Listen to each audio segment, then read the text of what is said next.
Hello friends, it is a week 5 assignment of an NPTEL course problem solving through programming using C.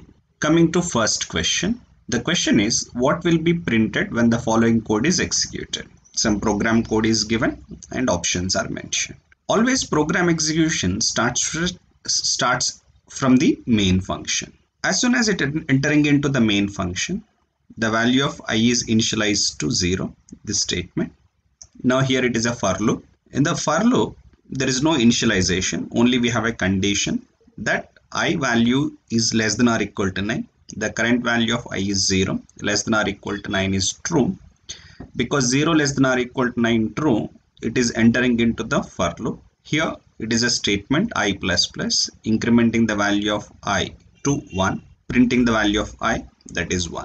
After printing the value, it is returning to the for statement. Now again it is checking for the condition 1 less than or equal to 9 true, so that it is entering into the for loop again. The value of I is going to be incremented to 2, and here the print statement prints value 2, and again it is repeated. This is repeated for I value 3, 4, 5, 6, 7, 8, 9. So it is going to print 3, 4, 5, 6, 7, 8, 9. After it is printing 9, it is continuing with the for loop. Now the condition is 9 less than or equal to 9. Condition is true. Again enter into the for loop. I is going to be changed to 10. Print the value of I, that is 10. Then repeat with the for loop. Now 10 less than or equal to 9 is false, so that it is exiting from the for loop and returning to the calling program, means it is exiting from the program. So what is the output of the program? 1, 2, 3, 4, 5, 6, 7, 8, 9 up to 10. Now look for the options given. Option A 0 to 9, it is incorrect. 0 to 10, 0 is not going to be printed. Initially I is 0. Before it prints, the value of I is incremented so that it starts printing with value 1, incorrect. And option C given 1 to 9, it is also incorrect. Why? Because after 9 it is going to print 10. Why? Because when I is 9, when the value of I is 9, 9 less than or equal to 9 is true. So that after entering into the loop, I value changing to 10, it is printing the value 10. So that option C is false. So what is left is an option D. Option D will be the correct answer for the question. Here option D given 1 to 10. So option D will be the correct answer for the question. Coming to the second question, the continue statement is used. What is the continue statement? So let me explain. This is a while statement having some condition. There are some program statements to be executed and end of the while loop. In between them, suppose we have a continue statement. What continue will do? Continue will skip this program code and continue with the next iteration. Okay, so when you have to show this as a flow chart, now this is a while loop condition. It will check for the condition, execute some statements. Suppose if we have a continue, we have continue based on some condition. Okay, continue based on some condition, then some set of statements, then this is to be repeated. Suppose based on some condition, if continue is executing, it is continue with the loop by skipping these statements. So what is the continue? To continue to the next line of code. So whenever continue is there, it is continuing with the beginning of the iteration, not it is continuing with the next statement. So option A is wrong. And continue is not for debugging, and continue to stop the current iteration and begin the next iteration. See, whenever continue is there, it is not going to execute this one, means the current iteration is stopped because it is not going to execute the further statements, and begin the next iteration because it is continuing with the next iteration. So option C is the correct answer. So option D is incorrect. Question number 3. Compute the printed value of I of the C code given below. What is the output? Always execution starts with the main. The value of I is 0. Value of J is also 0. And here the condition is while I less than 4, comma, J less than 5. Here it uses a comma operator. The precedence and associativity of the comma operator means the comma operator associativities right to left, because its associativity is from right to left, execution is from right to left. The while loop will always execute based on this j less than 5 condition. Because as soon as this condition is true, it is entering into the loop. And I less than 4 condition, which is invalidated, means which is of no use. Now we'll check. Initially the value of j is 0, less than 5, true. Now I is incremented, j is incremented by 1, and it is continuing in the loop. Again value of j 1 less than 5, true. So again I and j is incremented by 1, again repeating the loop. Now j is 2, 2 less than 5 is true. Again it is entering into the loop, means it is continuing with I3, J3, similarly I4, J4. When j is 4, 4 less than 5 is again true. It is continuing with the next iteration, so that I becomes 5, j is also becomes 5.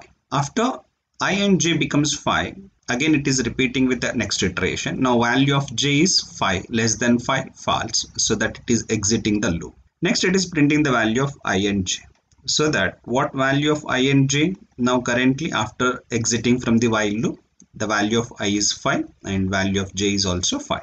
So what is the output of this program? 5, 5. So the answer is option C. Question number 4. The following program takes n, a positive integer, as input. What is the purpose of the program? Here some options are given. The program is computing multiplied n times, that is n. And another option given, factorial of n, display factors of n, display Fibonacci series up to n. We'll check what it is going to print. For testing, I'll be taking as an example the value of n equal to 3. Execution always starts from the main, entering into the main. Here the value of n I assumed as 3, okay, and we have one more variable I and one more variable result. That result is 1. Here the printf statement, enter an integer, scanf %n. So here I am going to enter the value 3 into the variable n. Now look for the for loop. I is 1, I less than or equal 10. Here I am assuming the value of n is I plus plus, means plus plus I, pre-increment is there. After this condition is true, it is entering into the for loop. Here the condition is result equal result into I. It is a shortened assignment operator, we call result star equal to I is same as result equal result into I. What is the current value of result? 1. What is the current value of I? Here I is initialized to 1. 1 into 1, 1. Then after executing the statements, next it continue with the increment and decrement section. Here I is incremented with 1, means I is going to be, after I becomes 2, again it is checking with the condition 2 less than or equal to 3, true. Because it is true, it is entering into the for loop. Now result equal result into I. What is the current value of result? 1. 1 into I, 2, that is true. Again continue with this, plus plus I makes I to be 3. 3 less than or equal to 3, true. Then again result equal result into I. 2 into 3, 6. Again I becomes 4. 4 less than or equal to 3, wrong. So that it is exiting from the for loop. Then it is going to print the output. The output of the program is result. Now what is the output of the result? What is the current value of result? 6.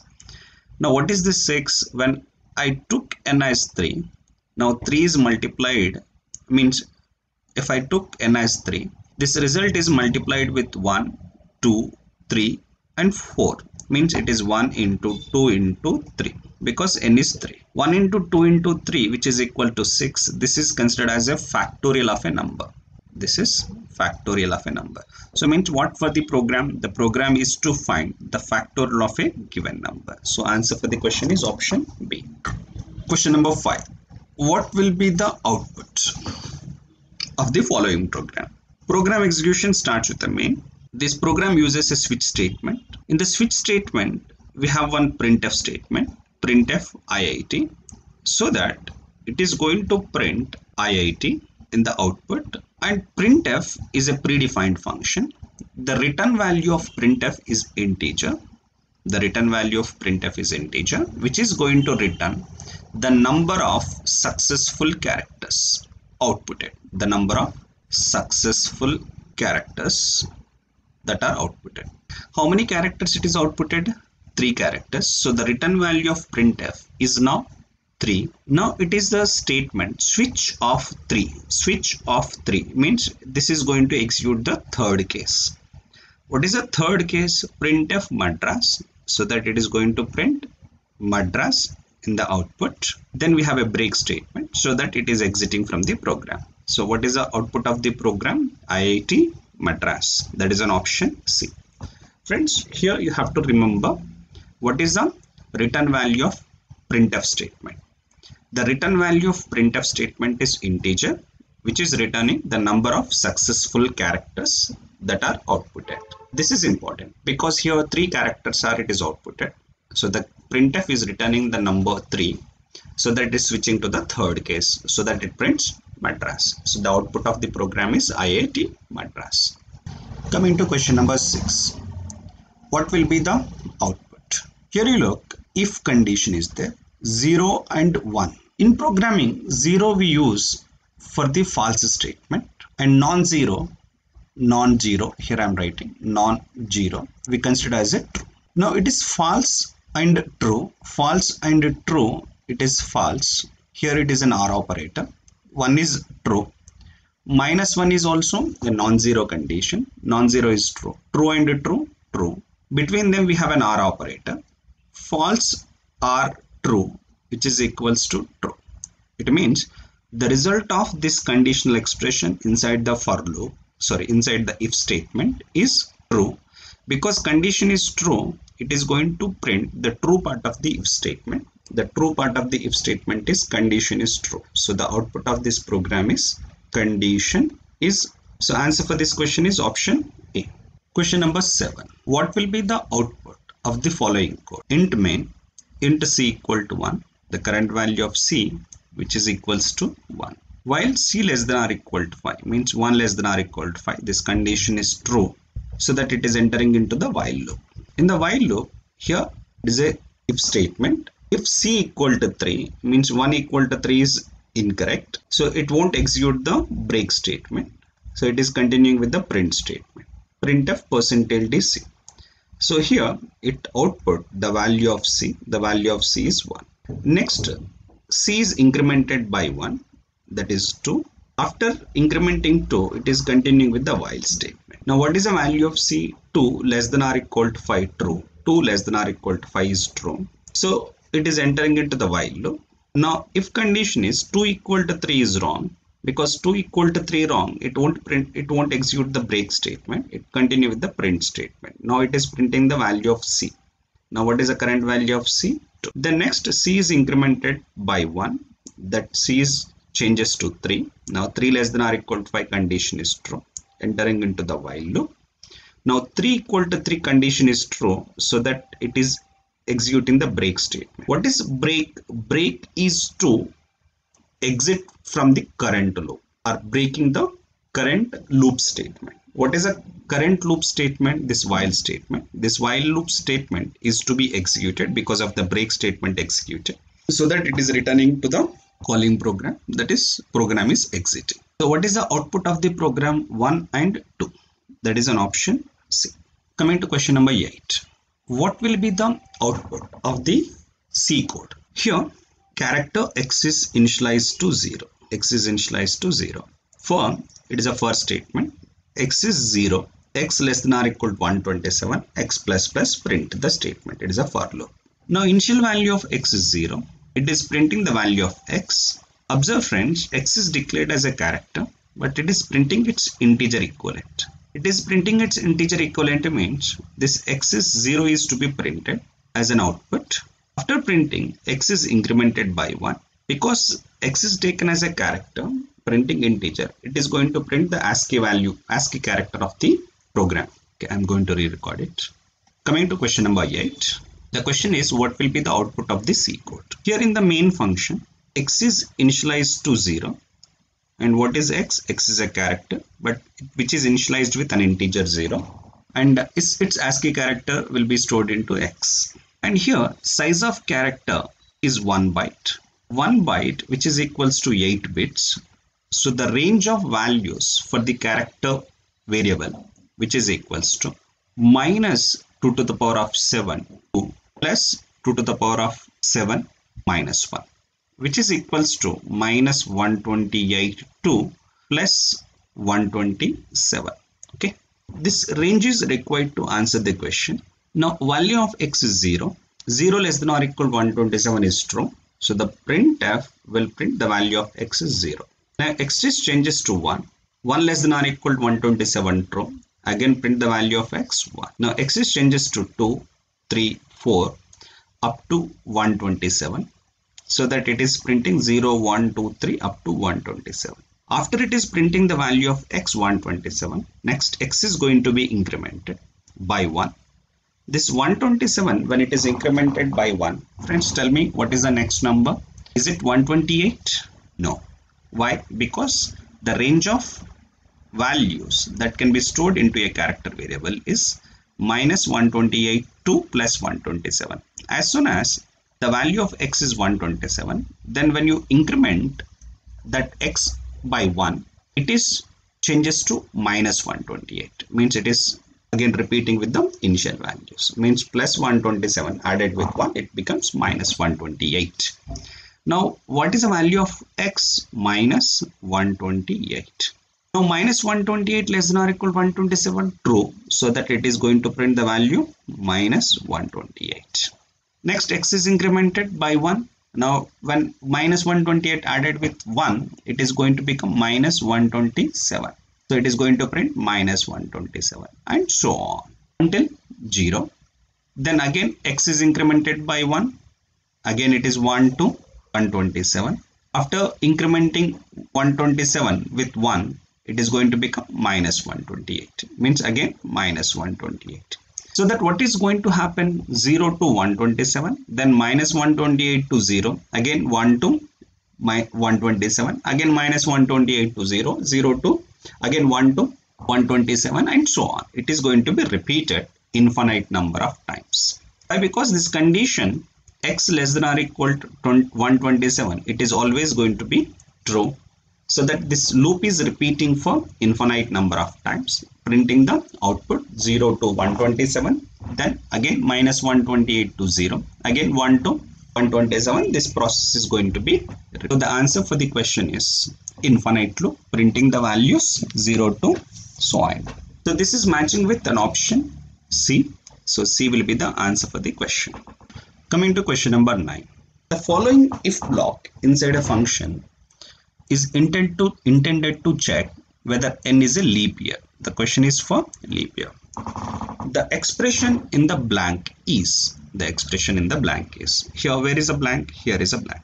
What should be there in the blank? Friends, we know what is a leap year. Now the logic for leap year is that year is to be divisible with 4 if it is equals to 0. We have a two condition. Means first we have to check for whether year is divisible by 4 or not. If it is no, directly we can say it is not a leap year, not a leap. The first condition is to be satisfied is year should be divisible by 4. Year is divisible by 4, it is yes. Then it has to check that is year is divisible by 100. Year is divisible by. Again, when you check for this condition may be true or false. It is no or yes. If it is no, we can say it is a leap year. Means it should be divisible by 4 but not divisible by 100. Make the condition leap year. To make year is leap year. Suppose if this condition is true, if it is divisible by 100, then again we have to check for one more condition, that year should be divisible by 400. Means it should be divisible by 4. Again, if the year is divisible by 100, it should check for the if the year is to be divisible by 400. Again we have two conditions, no and yes. If it is yes, we can say it is a leap year. If it is no, not a leap year. Now check it is there here. Here we have a condition n modulus 100. N modulus 100 means we have to check the logic from this point of time. Now what is the condition here? N modulus 100 equal to 0. Means here, what is this here? N modulus 100 equal to 0. If it is true, it is entering into the loop. True means here it should next check for this condition because it is entering into the if statement, true part of the if statement. So what is a condition to be tested if it is true? Year should be divisible by 400. So here the first condition is year should be divisible by 400. Here instead of taking the variable year, it is taken n. So what should be the condition in place of blank? N modulus 400 equal to 0. This is a condition should be present at the place of blank of the if statement. If this condition is true, means if it is divisible by 4, it is going to print leap year. See, here it is printing the leap year. So according to the flowchart and logic of the leap year, here n modulus 400 equal to 0 to be appear at the place of the blank, means here in the condition. This is matching with an option D. So answer for the question is option D. Question number 10. What is the output of the following code? Domain I is 0, I is initialized to 0, and here is a do while statement. Do while statement is called exit controlled loop. Exit controlled loop because it is going to be controlled at the time of exiting from the loop. That's why this do while is called exit controlled loop, so that it is going to execute the statements of the loop at least for one time, because without checking any condition, it is entering into the loop for the first time, so that it is executing this printf statement, that is while versus do while. This output is printed by the printf statement. Now what is the value of I? I is 0. I is 0 equal to 0. It is true. Because it is true, again it is repeating with the do while statement. Again it is going to print while versus do while. This is going to be repeated for one more time. Again the value of I is 0. Condition is true. It is going to be repeated. Means what it is going to print? This while versus do while. It is going to be printed for infinite number of times. So option A given is while versus do while once. It is incorrect. Why? Because the value of I here it is not changing to exit the loop. The value of I is 0 and the condition is I 0 equal to 0. This is true always, so that this loop is going to be repeated for infinite number of times. So option A is wrong. Option B, out of loop infinite times. Out of loop is going to be printed only after it is exiting from the while loop, but it is never exiting from the while loop. So out of loop will never be printed. Option C given both while versus do while out of loop once. To print out of loop once, the do while statement to be exited, because do while statement is not exiting. So option C is incorrect. So what is an option D? While versus do while infinite number of times. So the answer for question number 10 is option D. Thank you friends.